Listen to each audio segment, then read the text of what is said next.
People are hired for their knowledge and experience, promoted for their success, and fired for their behavior. 87% of 1,500 people were fired for their behavior.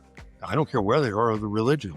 If we have the same values and beliefs, we can change the world together. Do you want to hire somebody with 10 years of experience on the resume, but it's 1 year repeated 10 times?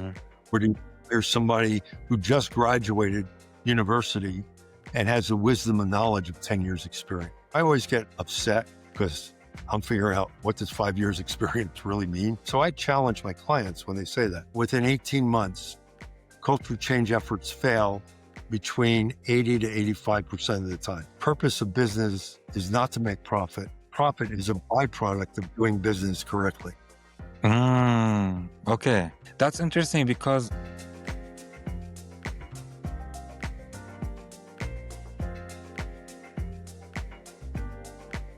David, I'm very excited and happy to have you on the Core Impact podcast.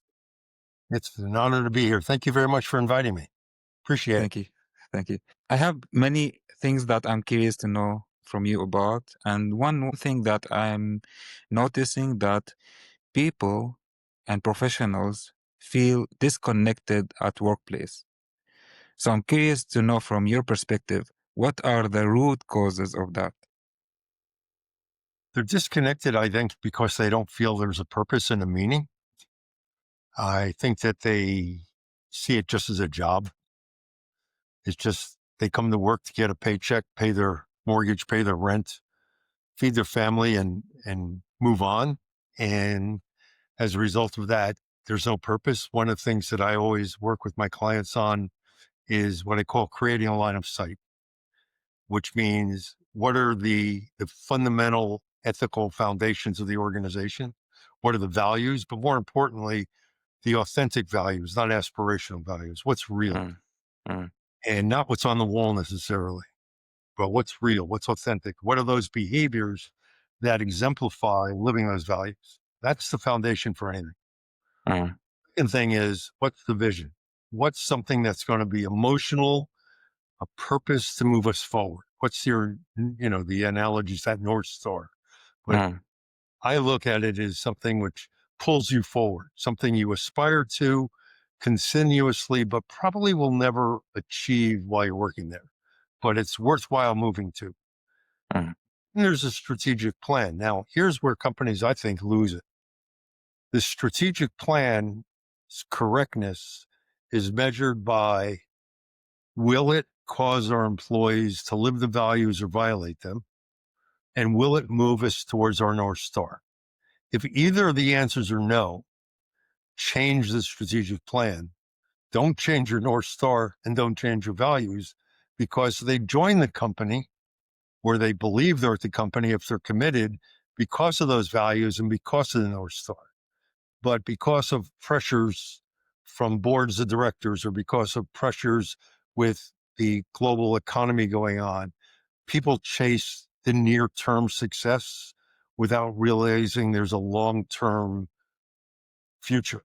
Organizations in Europe have less of a problem with that because they've been around longer and they realize they'll survive and they can do the right thing. But in North America, they're always chasing these 90-day plans and changing according to the economy, according to pressure from wherever. Companies that stick with their values, stick with their vision, stick with their purpose, have always outperformed those that don't.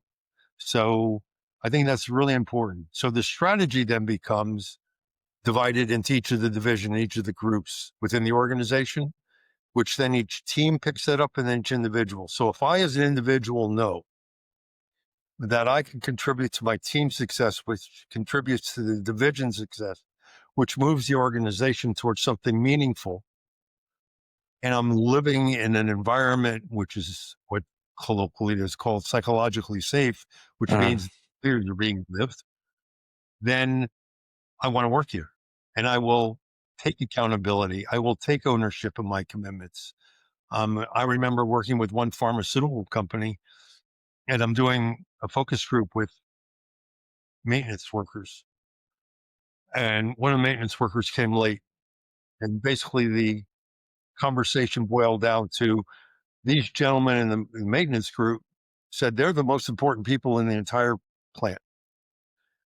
And this is a pharmaceutical company that is, at the time, was known for making the world safer for children through vaccines. That was their vision.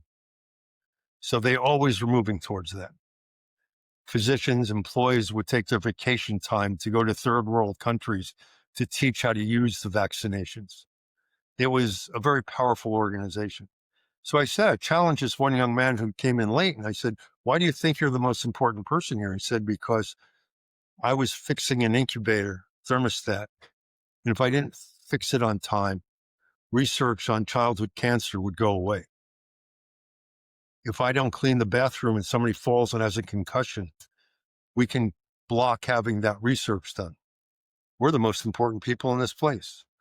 And they take ownership of it. They take pride in that. So when you have employees that take pride in that and understand that they are part of the solution, they're part of the success, and they get recognized from them, not financially. Mm. Because people, I say finance is a hygiene factor. You took the job because you believe it's going to pay your bills. Once that is settled, it's off the table. What comes next is, do I feel that I am making a contribution to something important? And you see that all the time. And you see that's meaningful. And when that happens in organizations, people are successful.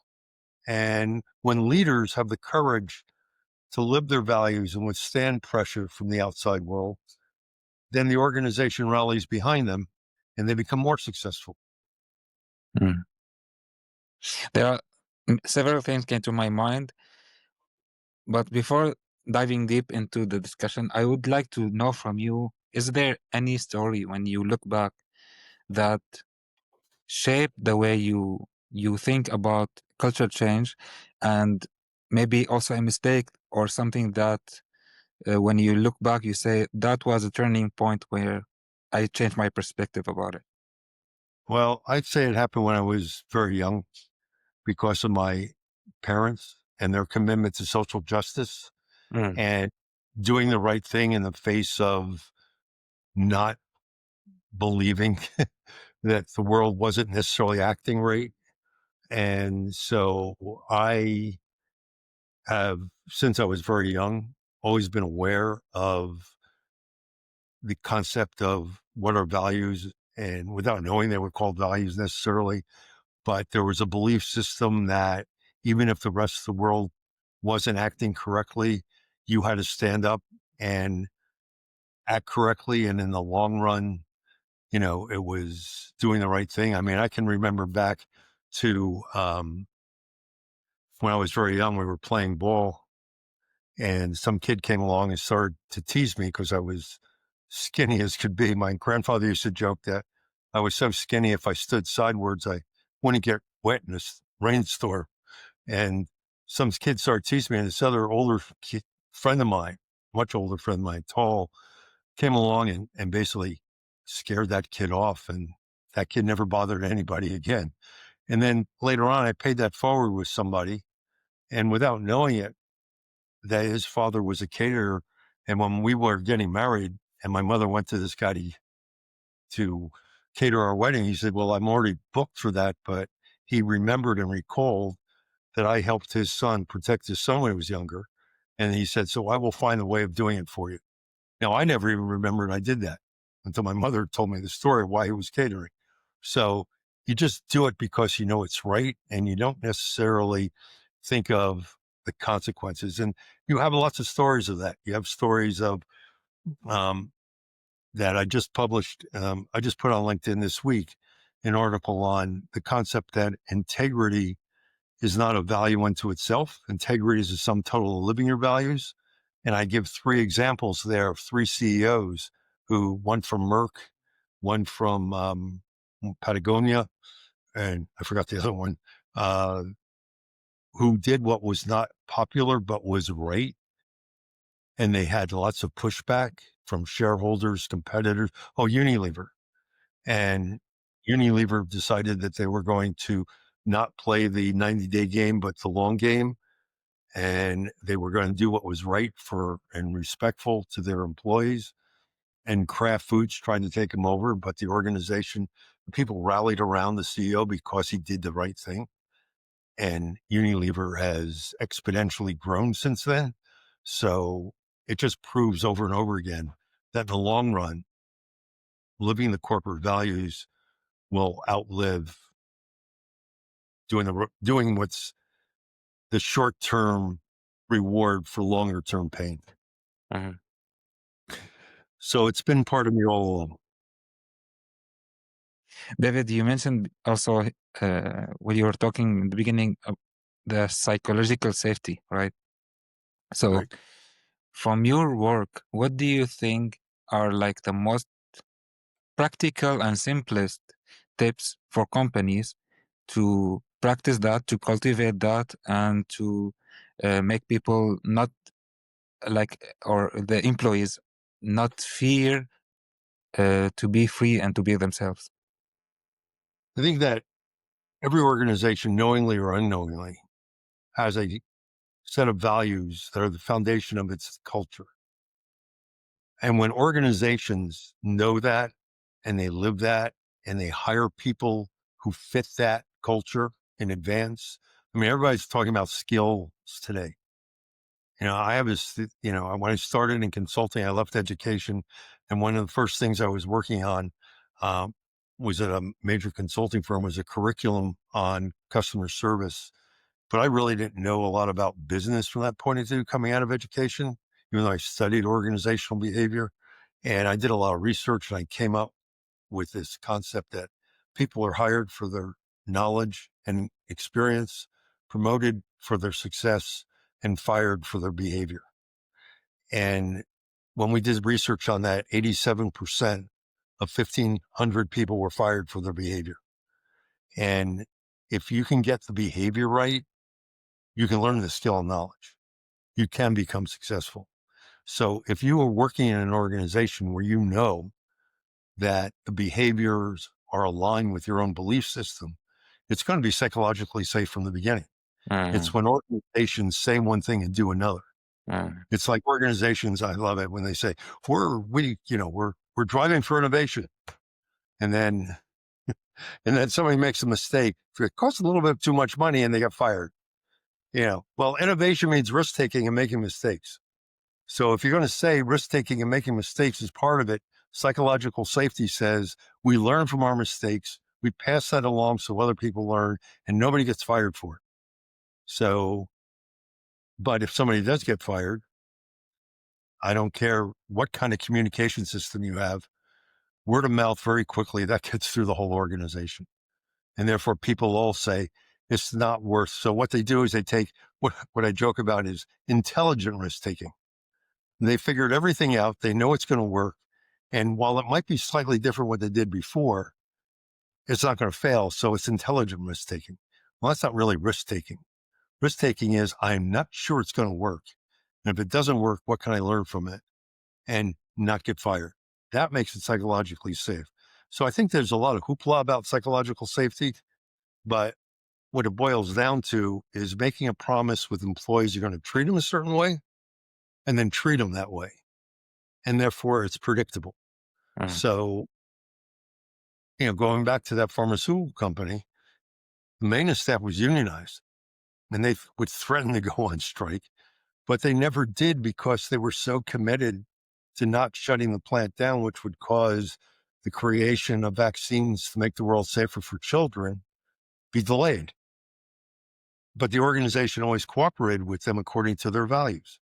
So they knew that they could negotiate in good faith and move forward. So it's something which is, it makes it a safe place if I know how the music's going to end, if somebody only plays half of it. Mhm. David, since also you talked about hiring the right people, now I'm thinking about your last book, Selecting the Best. And there are two questions here that I'm thinking about. The first one is, what is your intention behind writing the book?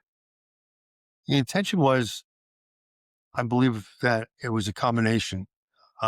First of all, my first book, The Talent Edge, was written 20 something years ago. And I've had lots of experience globally teaching behavioral interviewing around the world and working on values and seeing that hiring for values creates a good fit, creates psychological safety. And that first book didn't really focus on that. Plus, I realized in the first book, there's things I learned from clients that I can improve upon. So the second book was a combination of driving the point home that hiring for fit to values leads to long-term success, and also improve upon the behavioral interviewing that I talked about in the first book. So the intention is to try to get organizations to realize, especially in this time where, skills has become such a focus. My fear is we're going to go back to the 1950s and 60s where people get hired for skills and nobody gets along with them. And for organizations, well, if you have conflict, it's not a psychologically safe place. So, and also to put aside this argument that hiring for values fit is hiring the same kind of people from the same background. So in the book, I highlight how different organizations around the world can hire people from different religions, can hire people from different educational backgrounds, and they can have the same values and the same behaviors because they're human beings and these are universal beliefs, and that not everybody's going to fit. Some people have different values.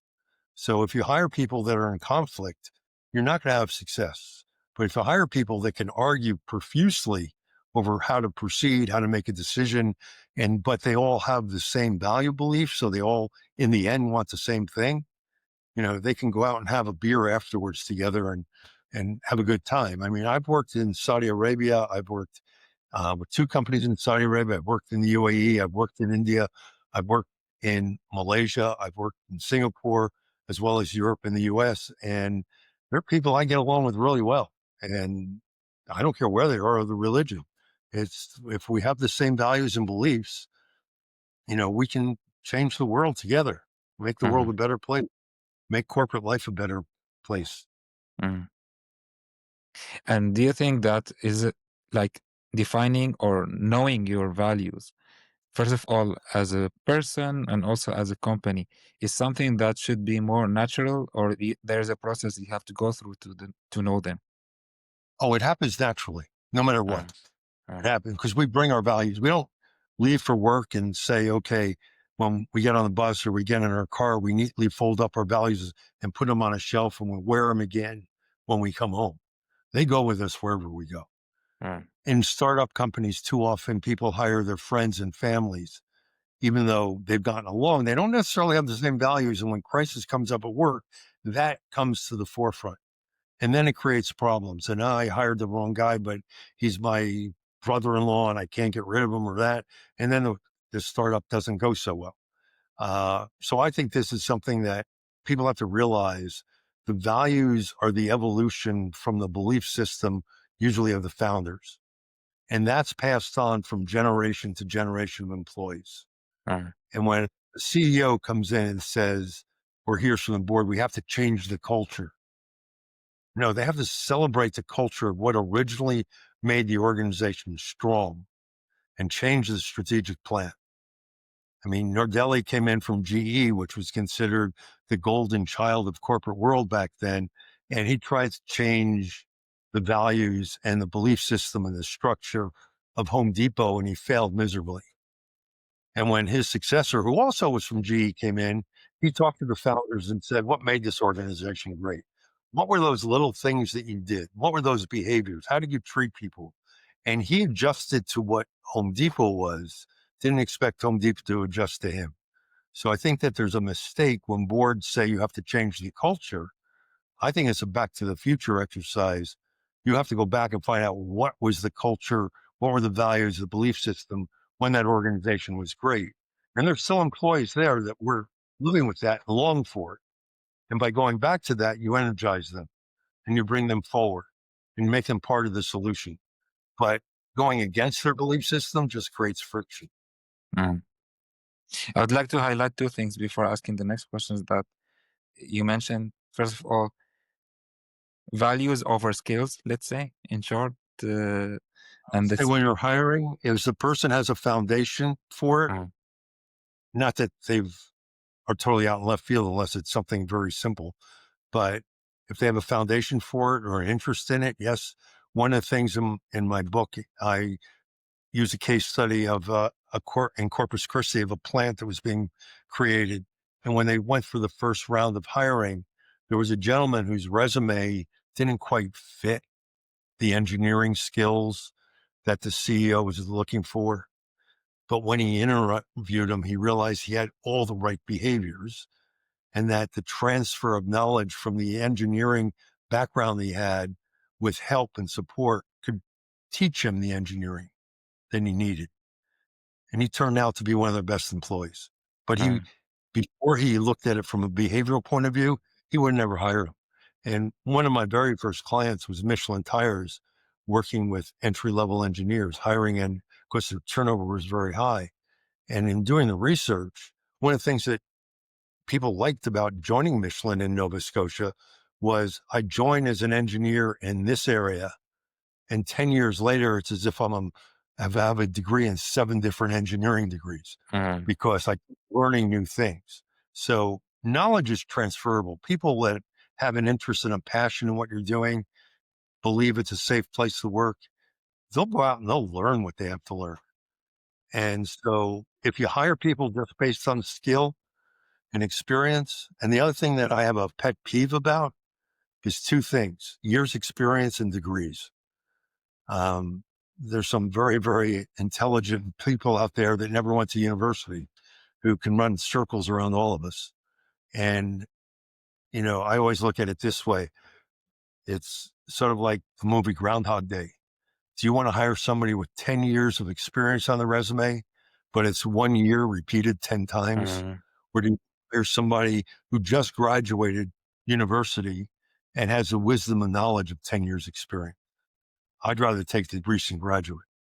And so you have to really interview carefully and you really look at what motivates them and how they got to where they are today. I always get upset with people that have minimum 5 years experience because I'm figuring out what does 5 years experience really mean uh, and what does that add. So I challenge my clients when they say that. Yeah, for physicians or maybe airplane pilots, I like somebody with more hours of experience, but that makes sense, but not necessarily for some of these managerial jobs or some of these other jobs, which don't have life and death decisions involved in them. They can learn, they can come in and be very successful. uh. While you are listening to the Core Impact podcast, please take a moment to pause and share with me. How do you feel? Are you enjoying the conversation, feeling inspired, or something else? I would love to know your feelings in the comments. The other thing that I would like to highlight is what you said about from your experience, like living abroad in different countries, Gulf, in Asia, in the US, etc., that you could connect much more with people who have different cultures, countries, religion, etc., but have the same value. And I see this Yes. in professional setting, also personal level. Yeah. I was, I'll say it, when one of my clients was the Islamic Development Bank in Jeddah. And two of the gentlemen there, I have remained very close with. They're great guys. I mean, we get along. We talk about things, and what we realized we had a lot in common: um, life experiences and beliefs. So it doesn't matter where you come from; it's about who you are as a person. Mm, And judge each person only after you get to know them. Don't go in judging people because you're going to miss some really good people. mm. There's another question I'm thinking of. So there's research shows that over 70% of HR leaders struggle to connect hiring decisions with companies' values. Would you like to tell me why do you see is this happening? I think it's just a legacy of what they've done in the past. And if you don't think it's broke, you don't try something new. when it's broke. I mean, I've had a CEO, after they took the behavioral interviewing workshop that I teach, come to me and said, I always thought I was very successful because I've been promoted. I have a very successful company, but I now realize that there were a lot of hiring mistakes I made because I didn't hire on values. And I had a lot of tension and work or protected employees I thought were really good, but in reality, they were creating a very difficult work situation. And so he had wished he had taken this course a long time ago. And I think that people are not, I think people are scared of values. They're scared of saying what their values are because they might Mm, offend some. mm, But if you don't know what your values are and beliefs, then nobody's going to know. mm, So that traditional hiring and values, and I also think people misunderstand values, um, and they think they can change. And that's why culture change doesn't work. It's values. When's the last time you woke up in the morning and said, I'm going to change my values? mm, You you never do. And if I have that value as a worker and some CEO comes along and says, we're changing our values, I'm threatened. That mm, bothers me. Successful for 20 years, living these behaviors. Now you want me to change? And one of those is in conflict with what I've already done. I'm looking for a new job and you lose your best employees. So I think people are scared of what values are mm, instead of embracing them as a guardrail. It's like going down a highway and the values are the curbstones on that highway. You can go in any of the lanes and still be within the parameters of living that values. mm, But once you go up the curb, well, you have an accident. And that's what happens in companies. People then have conflict. So try to stay within it. My definition of value is a strongly held belief, emotionally charged, highly resistant to change, and universally applied. And I think that's where people don't use the universally applied. It's the same for everybody at every level, whether mm, you're the intern, whether you're the guy working in the parking lot, or whether you're the CEO, the value is exactly the same. You can't mm, have a little bit go along. I joke that values are like being pregnant. You can't be a little bit pregnant. You can't have a little bit of your value. mm. David, since you said that most people are scared of saying their values, I would like to share my values and listen what are your top values are. So would you like to start with the first 3 to 4 top values you have? Yeah, my value is human dignity, human respect. My other is learning, education, Mm, and the other is is treating people um, well. The respect, there's learning, and there's, I guess, the concept of social justice. mm. And mine are joy, number 1. Second, connection. The third one is growth.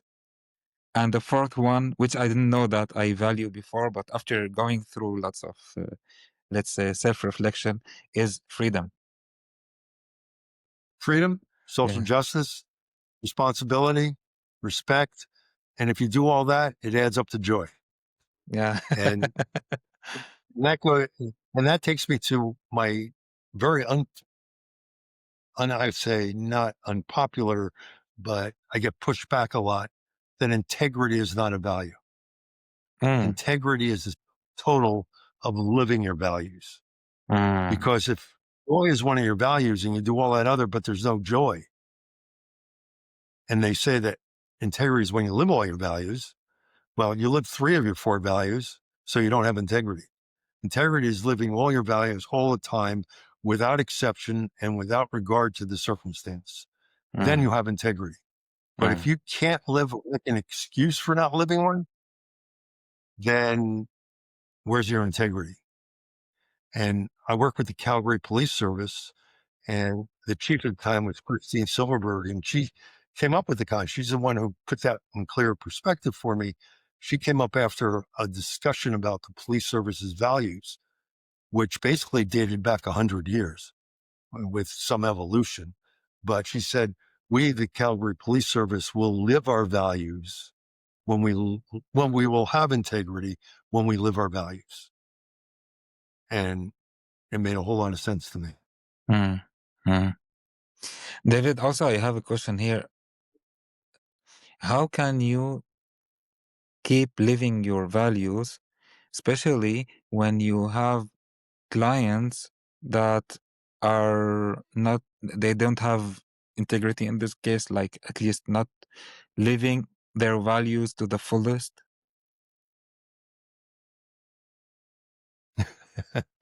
Well, I'm glad you asked that, and I'm not so glad you asked that. I was working with one company. I had one client in Washington, D.C., who had an executive after they published their values, which were strongly held by the employees, and published their values, and people were excited about it. But there was one of the members of his team wasn't living their values, which gave permission to their direct reports and so down in that division not to live the values, creating conflict. And when I talked to him about the need to hold this person accountable to the values, his reaction was, well, values are aspirational. And I said, values, once you publish them, are not aspirational. Everybody expects, especially since our research shows that your employees love these values, have been living them for a long time, and they celebrate them, and that you're creating a problem. And he couldn't get past values being aspirational to justify the behavior of this one person who was doing something strategically he liked, but doing it in the wrong way. And we agreed to disagree, and I wasn't working there anymore. In another case, a telecommunication company, there was a certain culture of lack of access to certain executives, which I needed in order to do my work correctly. And I talked with one of my colleagues, one of my peers in my own company on the subway back from this company. And we agreed to return the retainer check to them and gave them the name of 3 or 4 other consultants that might be willing to do the job for them.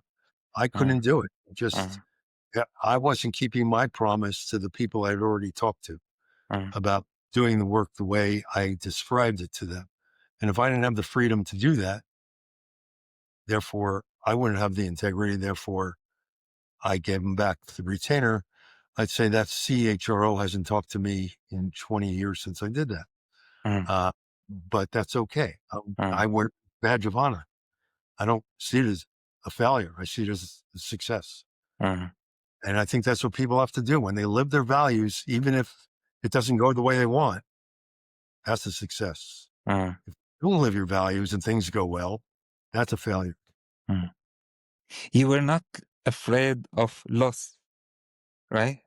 No, I wasn't afraid of loss. As a matter of fact, I was, my only concern was because she was fairly influential in the community, in the HR community, that she would say negative things about me. Mm, But what turned out, she didn't, I don't think she said anything because things went well and nobody's ever mentioned it. mm, And I've never mentioned the company. So mm, we can move forward.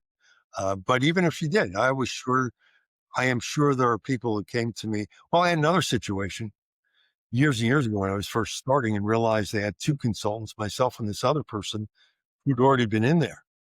And she was at the time more seasoned. She was getting along with the leadership team. And there was a lot of other things going on. I went to the CHRO at the time and said, listen, the 2 of us can't do this same project. And she's already doing it well. And that was the first time I said I'd give back the retainer. And she looked at me and said, thank you for being honest. Keep the retainer. I'll find something else for you to do. mm, And that evolved into a very long, I worked with her about 4 other companies after that. mm, That's evolved into a very positive, strong relationship that went beyond just work. mm, So, our values align. So it's powerful. mm. I see how much you have clarity once you know your values because you know yourself more, right? So such difficult decisions become easy for you to make, right? Right. Yeah. And I think that that's what sometimes people, this is where I think some companies go wrong. Some companies will create their strategic plan and change their vision to meet the plan, and then create values to justify that Mm, plan. mm, And I think that if you know your values, that's the first thing. Is your purpose and values aligned? Once they're aligned, and you create the strategy, and you create the strategy, and then you test it against, will it move us towards our vision or purpose?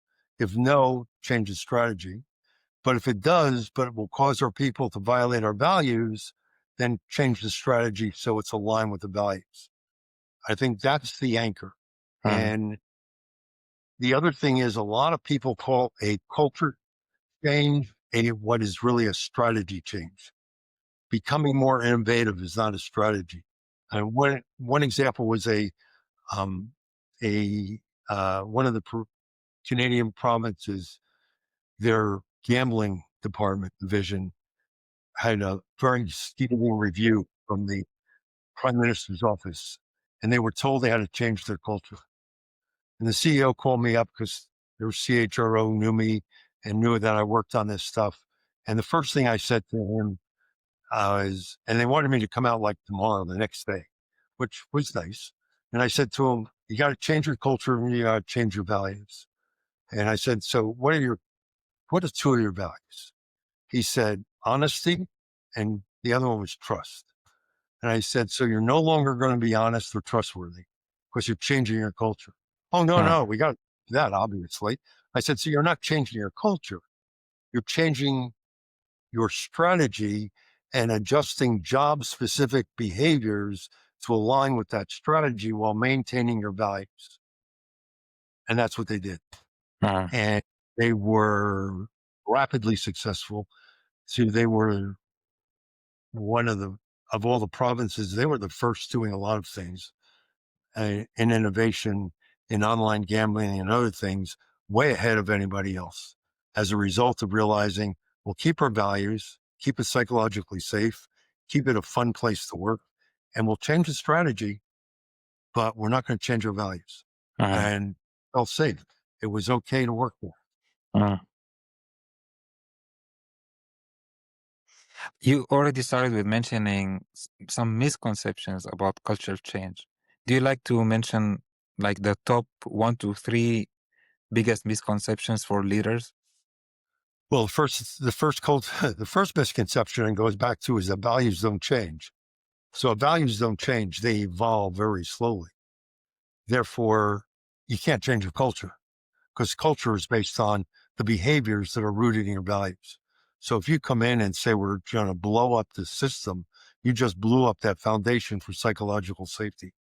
So first of all, second thing, the research, I don't care where it's from, documents that within 18 months, culture change efforts fail between 80 to 85% of the time.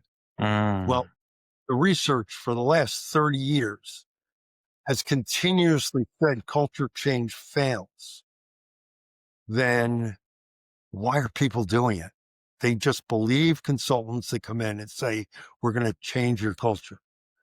And some of it feels good. So there's this initial high, but then it's like a rubber band. People eventually snap back to their original belief system and it doesn't work. And I think one of the mistakes is that people think when there's a merger, that there's a merger and you take the best of both cultures. I do not believe there's mergers, there's only acquisitions. So he who signs the paycheck rules. So it's the CEO, the company the CEO is coming from, whose values are going to permeate the organization. mm, And you have an effort to use the best of both worlds. You create a competition. Because then one part of the organization is going to say, well, how come they didn't use this approach? Or how come they didn't use this belief? Or how come they didn't, so I really liked it when I was working there. And now you've just taken this and kind of shredded it in half. So there's a conflict. And I can tell you that I have personally experienced with my clients talking and overhearing employees argue with each other that, our company was better because we did this. And the other side said, no, our company's better because we do this. And they do it in front of customers. They do it in front of suppliers. And people walk away scratching their head and saying, they got to get their act together first. So I think people should stop thinking about when they think of mergers. Yeah, you can take processes, the best practice of process, but you can't take the best practice of behavior. Mm. There's got to be, this is the way it is. And if you don't like it, we should probably give you a severance or a pathway to find a place you'll be happy. It goes to how many people have heard friends complain and cry over being fired from a company because of behavior, meet them a year later and they're as happy as can be because they found a company where they really can get along. So letting a person go sometimes Mm. is good for you as a company, but the best thing that ever happened to that person, because you were honest, they're just not working out. You're causing friction. So if you can identify, people scared of identifying behaviors. So if you look at these behavior statements, they often look like a very nicely worded greeting card. They're they're worded very nicely, but they don't mean anything because they don't define a specific behavior. They define maybe an outcome. And that means you can get to that outcome any way you want. And it's not specific enough. The work I do with leaders is really pushing them to say, and their employees, what is the behavior that differentiates success? What does that look like? And the best way of finding those is to find what I call your corporate legends. What are those stories that people talk about? Some employee did something in a difficult time that created energy, positive energy, great results because they had the courage to do what was right, not what was easy. And when you find those corporate legends, you find the behaviors that exemplify your values. Mm. David, since you talked about courage, I remember I saw you writing or differentiating between safe courage and real courage, right? Could you please expand on this? Well, safe courage is okay. It goes back to my research with uh, stage development theory around psychology. And Lawrence Kohlberg had a model for altruism. And that middle level is what he called good boy, good girl relationship. And in that form, you're looking for approval from others to do the right thing. And so that's when kids will look to their parents for approval. They'll do that. I call that safe courage. You know that it's safe because you're going to get approval for it. Not necessarily because it's the easy thing to do or the right thing to do, but you're going to get approval for it. Mm. Courage is when you are pretty sure the consequences aren't going to be very pleasant. Mm. Like the gentleman at Unilever,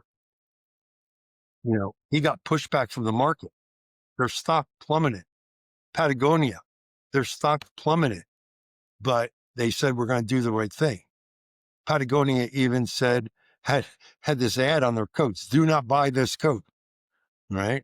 But their stock became stronger and stronger. Unilever grew because employees rallied around it, knowing it was the right thing to do based on their values. And when Kraft tried to take them over because they weren't playing the market game, Unilever just succeeded because people supported them. When the gentleman at Merck left the president,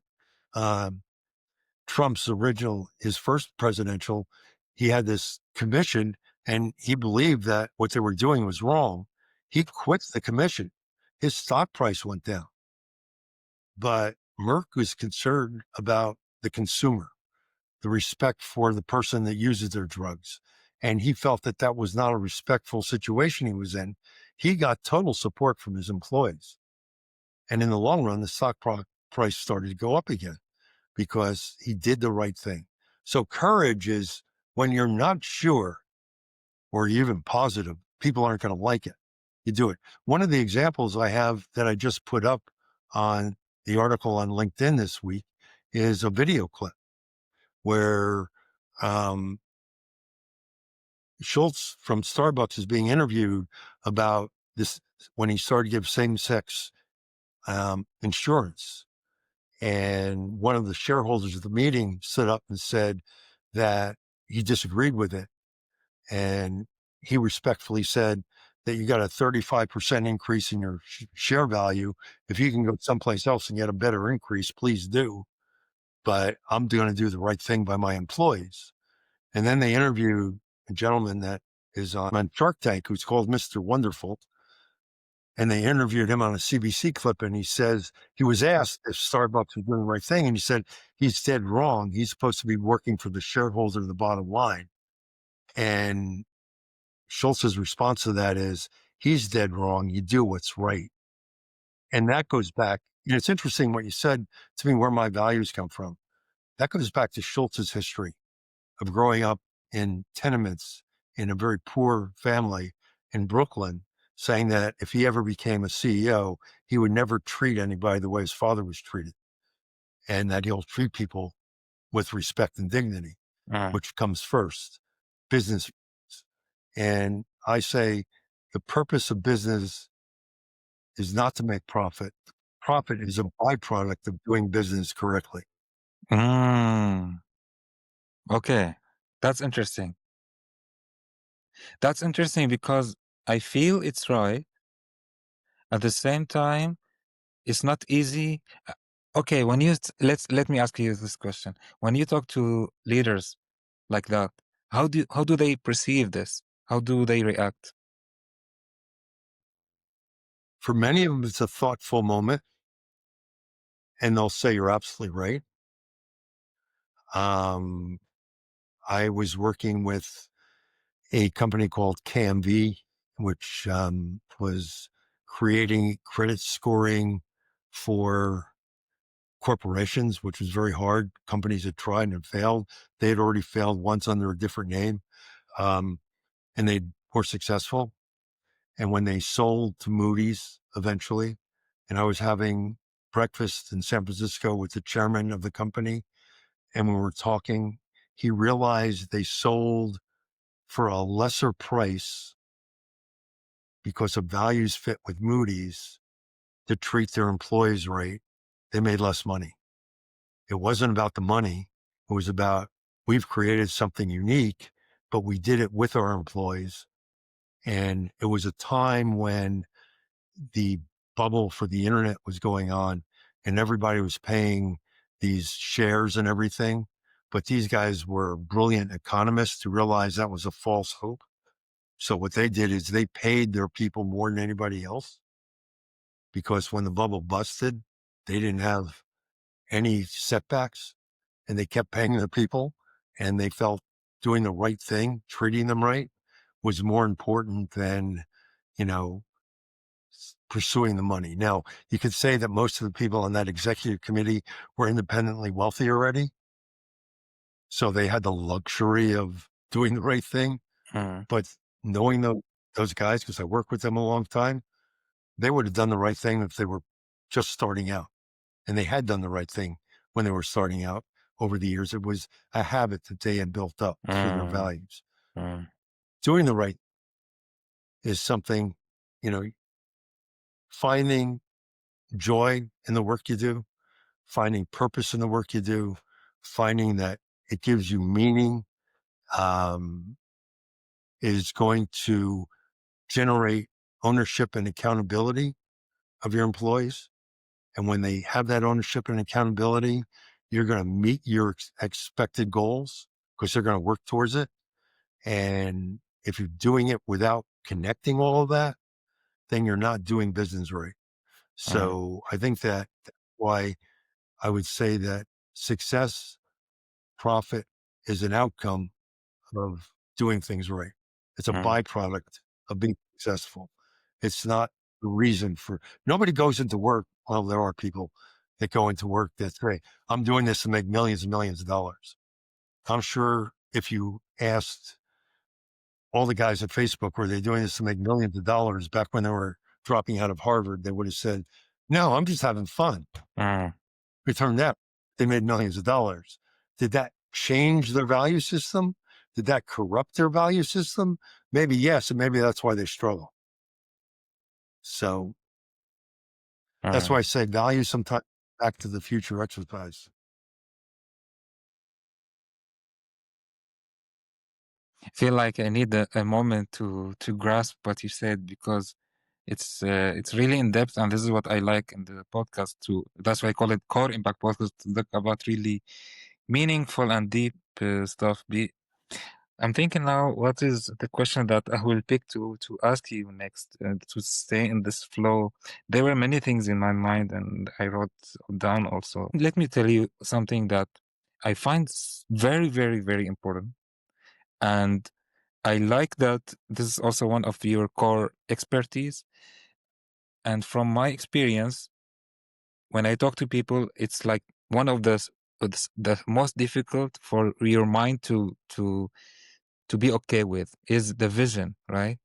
I want to see from your view, how do you define the vision, and practically how do you communicate it on a personal and organizational level, and how important it is from your view to really go beyond your limits, because vision should be unrealistic, right? The vision should be something that is beyond what you currently have, and will give you this, what you call it, the compass or the North Star to be where you want to be. Vision needs to be something meaningful that makes a difference. You know, Coca-Cola had a vision, which unfortunately I think the marketing group got hold of and changed. But Coca-Cola's vision was simple: put Coke in arm's reach of every person in the world. And until everybody in the world has it, we haven't reached our vision. So they did things that said, what are we going to do to get people to drink Coke? And they become the number one soft drink company in the world because they kept on moving towards that. You know, Pepsi's vision was not very inspiring: beat Coke. So your vision, you have to be inspiring. It has to be something that pulls at people to want to move forward. And it doesn't have to be big and grandiose. I mean, I say if a vision is more than a sentence long, it's too long, because then you're trying to explain it. It's very simple. A vision, however, has to be rooted in your values. It has to be, we know these are our values, and that vision that we create second. Now, there are people that create the vision first, when subconsciously they might be aware or might not be aware of their values. So that's why I say get the values first, and then you know that vision is more meaningful. So the vision gives you that direction. It gives you the energy. It gives you the drive to get up on Monday morning and say, I'm going to make a difference today. How do I do something to move us towards that? I worked with Mass General Hospital for number of years, and they're at the time were a 220-year-old hospital that was founded with the belief that we have to keep those who are not as lucky as those. It was founded by those with a lot of money in Boston. So their healthcare back then was done at home. But if their servants, the people that work for them, went back to a home which wasn't clean, they might not come back to work. So they had to create a hospital that was clean to give them a safe place. And the vision was anybody who came here would get treatment.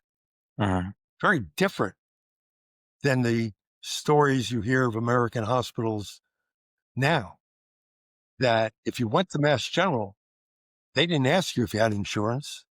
They asked you, where did it hurt? And they took care of you. And afterwards, they looked for the insurance. And if you didn't have insurance, they were okay with that. Now, the reality is that there were some doctors that didn't do that. And when those doctors left, people celebrated. They were happy the doctor left because they were very proud of what they did. Now the hospitals in crisis because it was taken over by a different group. And it's gone more to a money-making machine. And they lost a lot of the good people. So it's once that vision is in place, it's going to move you for generations. Because, uh, providing health care for everybody is not, it's a it's a journey that has a destination you're not going to reach. And that's, I think, what a vision is. uh, A vision puts you on a journey toward a destination that you know that you're not going to reach while you're there. uh, Otherwise, it's a strategy. uh. See, David, I'm really inspired, and I want to tell you directly, like, to have the courage to say something that now thinking about what you said, I'm thinking my vision, if I want to describe my vision, it will be longer than a line, let's say, but I'm going to still say that and just reflected about on it while listening to you. My vision is to remind every person that you cannot define any person based on their identity, their country, their religion, their age, whatever it is, even financial or whatever status, position at work. And yeah, and that's the first step and the most important step to really have more unity because you have lots of separation in all aspects of the world. So it's a bit maybe long. I know it's also, which is, I think this is how the vision should be, very outside that, the mind, right? So maybe you could tell me, how do you think about it? And also if you like to share your vision. Well, I would say your vision it can be said very, very nicely. Mm, My vision is to ensure that people are treated for who they are, not where they come from. mm, And where they come from is religion, geography, education, money, etc. So treat everybody once you know them mm, and reserve judgment until you know them. My vision is to try to make the world a better place. My vision comes from a concept in Judaism, which is tikkun olam, is to fix the world, is mm, to make the world a better place. And it's something that we have to do in order to say that I've contributed my life, because my memory is the way my grandchildren remember me and pass on to their children, who I will never know probably.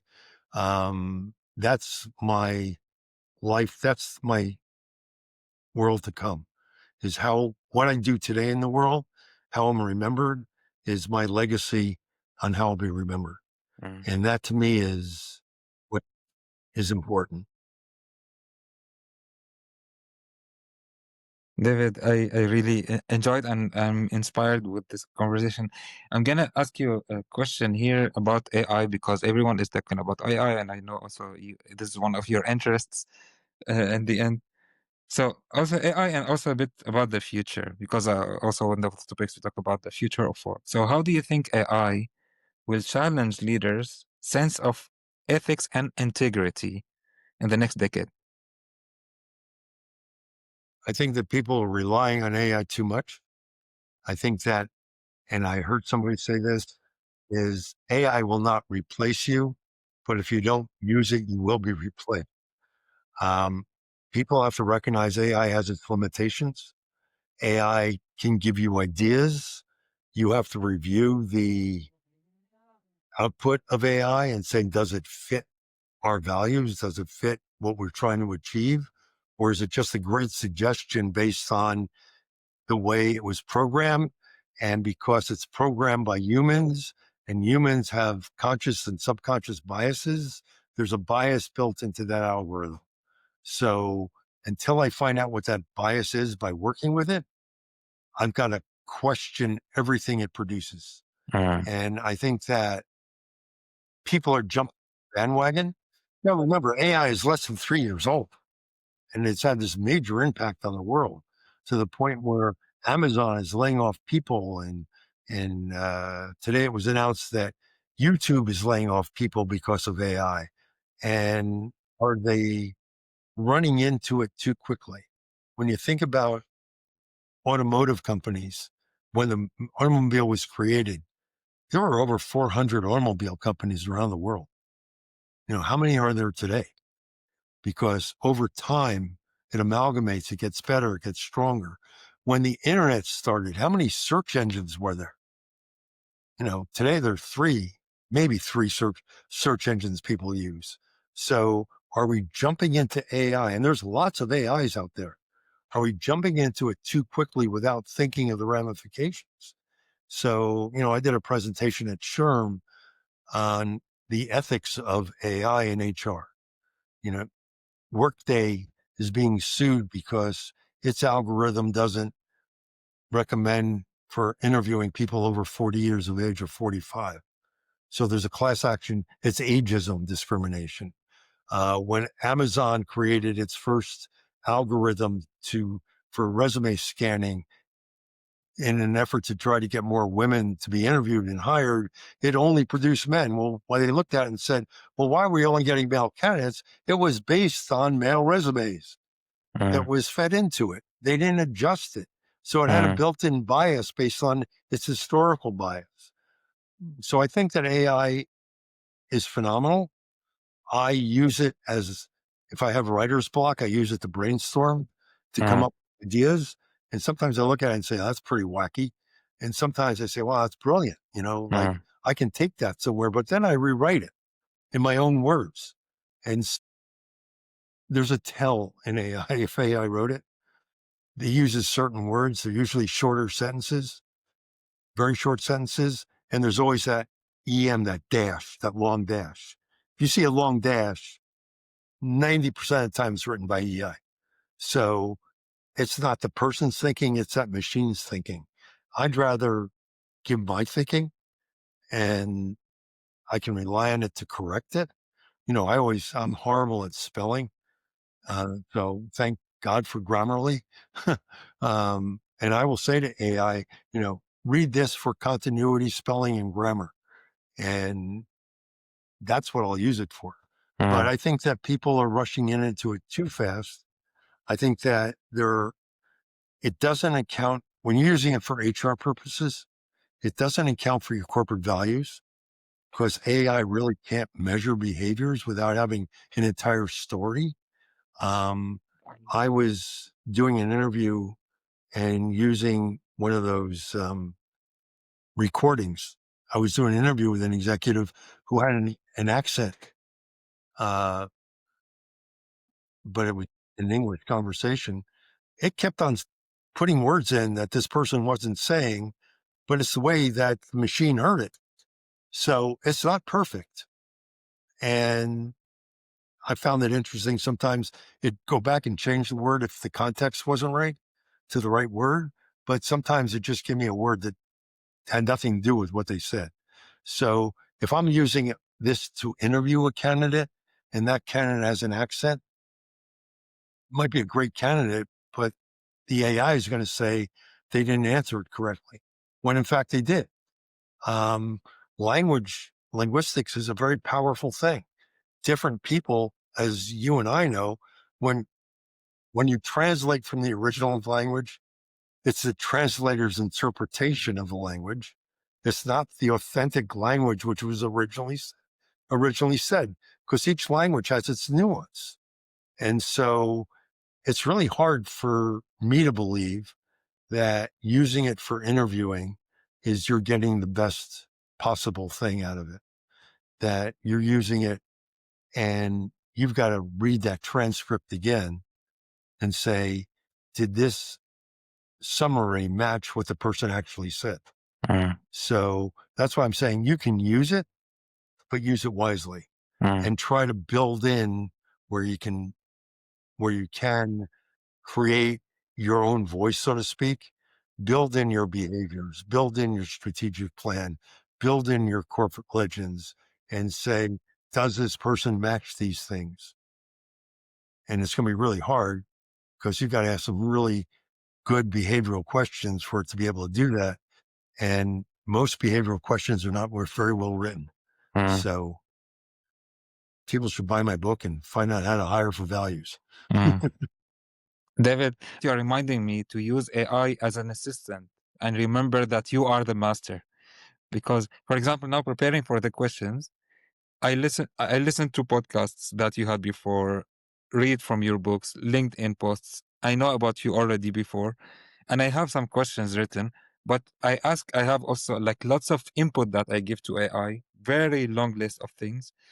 And then I tell them, prepare 30 questions. And from this 30, I pick only 10 to put them on the side. But I know, first of all, I have things that I will ask you anyway.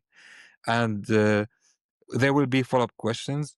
I have to be present with you, but at the same time, this was something that assists me to maybe think about things that I could ask you that are relevant for the podcast that I might not have thought about. I So, agree. yeah. Yeah, I agree. It's a great tool to provide you assistance in thinking through good ideas. And some of those you're going to look at and say, I don't want to ask that, or I don't want to ask it that way. And things you're going to say, well, as we have the conversation, other things will come up and I don't need the questions. While you are listening to the Core Impact podcast, please take a moment to pause and share with me. How do you feel? Are you enjoying the conversation, feeling inspired, or something else? I would love to know your feelings in the comments. The last thing that I started asking my guests, and they like it and I like it, so I'm gonna do it with you, is there anything that you've been searching on, reflecting on, and you like to see another perspective from someone? So you'd like me to ask this question to a future guest that who is expert in what you're gonna ask? Is there a question in your mind that you find interesting to get another perspective on how to answer it? That's an interesting question. I might have to write you an email to give you the answer. Ah, okay. Okay. I'm always curious as to why do people do what they think is going to get approval from other people and not do what they think is right. Why do they always, go with the crowd instead of stand up and say, I know it's not popular, but I'm going to stand up and do what's right. And then they go home and lose sleep because they know they didn't do the right thing. But it's a good question. Let me think about it. We'll email you in the next couple of days an idea. Okay. Then take your time. And I really enjoyed the conversation with you, David. From the Thank you first for the time book. I saw how much you focus on values, it was something very attractive to me to know about the culture change, the lots of experience, examples, psychological safety. Also talking about courage and different perspective, doing what's right. There were lots of inspiration also when we shared like lots of stories, and I heard from you like stories about your life, about also seeing how people are different when they are from different cultures, but in the end we all find connection when we not focus on what's important, our values again.